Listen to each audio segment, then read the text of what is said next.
Welcome to CW 1.4. Today we're going to talk about some word problems, and also I'm going to show you how to use your calculators today.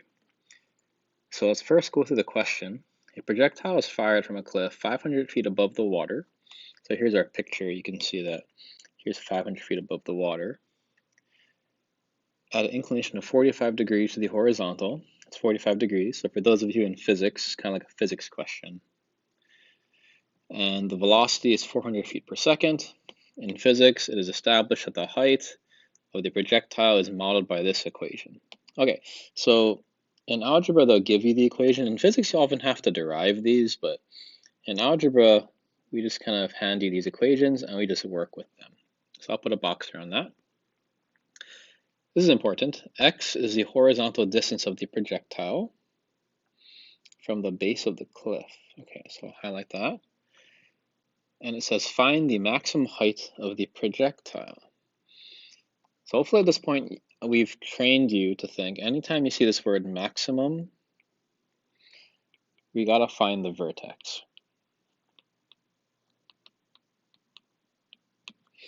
So hopefully all of you recall the vertex formula. That's negative b over 2a. So in this case, it'd be negative 1 over 2, and that would be negative 32. And I'll simplify 400 squared. That's 16 with 4 zeros. 1, 2, 3, 4, or 160,000. Okay, so you calculate that. You would use your calculator in a problem like this, and you're going to get 2,500. Now recall that this is always going to be your x value of the vertex. So in our question, notice how it says x is the horizontal distance of the projectile, and it says find the maximum height of the projectile. So what that means is for the vertex right here, we found that it's going to go out about 2,500 feet. So 2,500. To find the height, which is going to be like this vertical line right here, that's clearly the y value. So all you need to do is take your calculator and you're going to plug in 2,500 for x. So I'm going to write y is equal to negative 32. I'm going to plug in 2,500 for x. That's divided by 160,000 plus x, which is 2,500, plus 500. You plug that in your calculator and you're going to get 1750, which means the vertex coordinate here, I can fill it in now, is 2,500, 1750.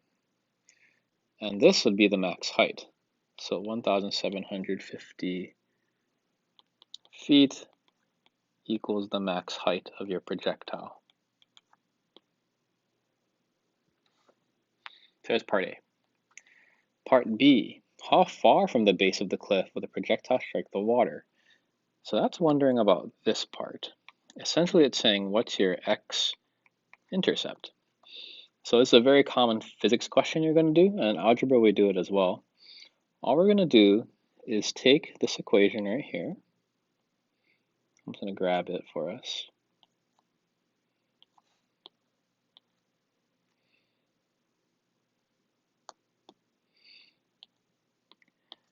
And if you think about it, this equation represents the height. If you imagine this ball moving like this, I'll make the screen a little more clear. Think about the height when it hits right here. So again, here's the projectile moving. If it actually hits this water, the height above the ground or the water is 0, which means you just want to make this equation equal to 0. Now at this point, you're probably thinking, well, how do you solve that? So you could do the quadratic formula, and of course by hand that takes forever, but this is why we have a calculator. Your calculator can do this computation for you, and I'm going to show you how to do that. So you're going to grab your calculator right here. So make sure you follow me with your calculator. I'm going to hit the toolbox. There's a touchscreen menu here on your calculator. you're going to go to CAS, that's a computer algebra system, hit solve, and you're going to go to zeros. So what this function does is it'll solve any equation for you and find the zeros, or in our case, the x-intercepts. I'm going to plug in the equation that we wrote earlier, negative 32 over 160,000 x squared plus x plus 500. And I just type it in like that. And there it is. It did the quadratic formula for you, and it found the two answers. So I'm going to go back to my paper now, and I'm going to take those two answers. So I'm going to write QF on calc, and I got x is equal to negative 458 and 5,458. So notice how it gave us two answers. We clearly don't want the negative one. That doesn't make any sense here. So we only want this one, and our label on the problem would be feet. So 5,458 feet, that's when the projectile should hit the water. Okay, here's our second example. The Golden Gate Bridge, a suspension bridge, spans the entrance to San Fran, or the San Francisco Bay.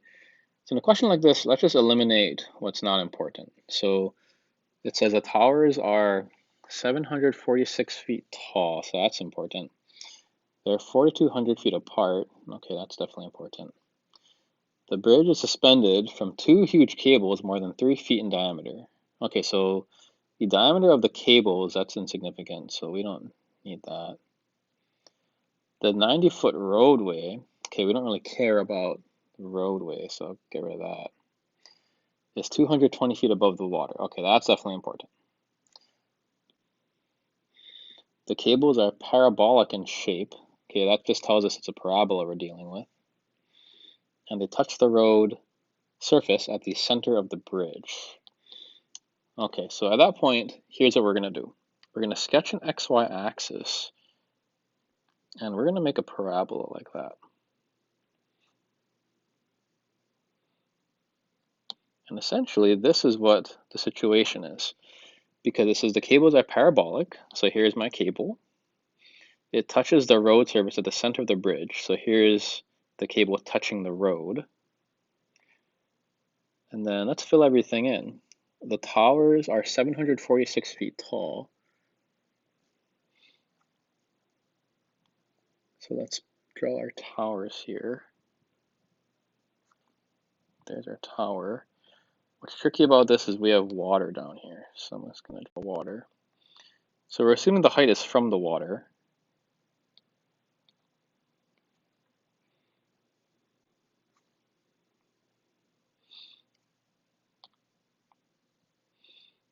So here, that's 746 feet. And then we know that it's 220 feet above the water. So clearly my picture is not to scale, but you get the idea. What else do we know?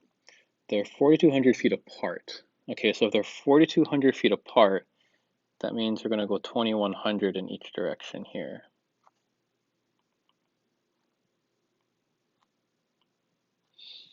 Okay, so there's all the information it gave us. Now the reason we drew it like this is because I want you to understand that right here, we want that to be the origin, the 0, 0 point of our parabola. Because then we can answer all the questions, because it says find the height of the cable of the road at a distance of 1,000 feet from the center. So here's the ultimate question, right? Find the height of the cable above the road, 1,000 feet from the center. So to do that, let's first just figure out the equation of this parabola. And we actually know a couple things here. If this whole thing is 746, let's move this over. That would mean this part right here is going to be 746 minus 220, which is going to be 526. And the reason that's helpful is because now I have a coordinate. This dot right here if I were to graph this, would be 2100, 526. And now we have 2 points. We have our 0, 0 point, and we have a point on the parabola. So we're going to try to generate the equation of this parabola. So to do this, is like our last homework assignment, you want to use vertex form. So hopefully you recall vertex form. That's y is equal to a times x minus h squared plus k. For this particular problem, it's really handy because the vertex is 0, 0, which means if you plug in 0 for h and k, notice how we just get this, y equals ax squared. And now we can plug in this point right here for x and y. So we're going to write 526 is equal to a times 2100 squared. So a is 526 over 2100 squared, which is perfect, because that means we have our equation. The equation is y is equal to 526 over 2100 squared x squared. And this is going to model the actual equation of the parabola. Now we can answer the question. It says find the height of the cable at a distance 1,000 feet from the center. So all that means is if you travel 1,000 feet out, let's say that's 1,000, what is the height of this cable? So essentially think of it as a point. It's saying 1,000, comma, question mark. So all we got to do is use this point with our equation. Let's plug in 1,000. Y equals 526, 2100 squared, and our x value is 1,000. You just plug that all into your calculator, and you're going to get y is equal to 119.3 feet. Okay, so those are the two examples, and there are more examples we're going to do together. So if you're feeling a little stressed or a little bit challenging, don't worry about it. You're not going to do these on your own. We're going to do more problems after this, after we talk about questions.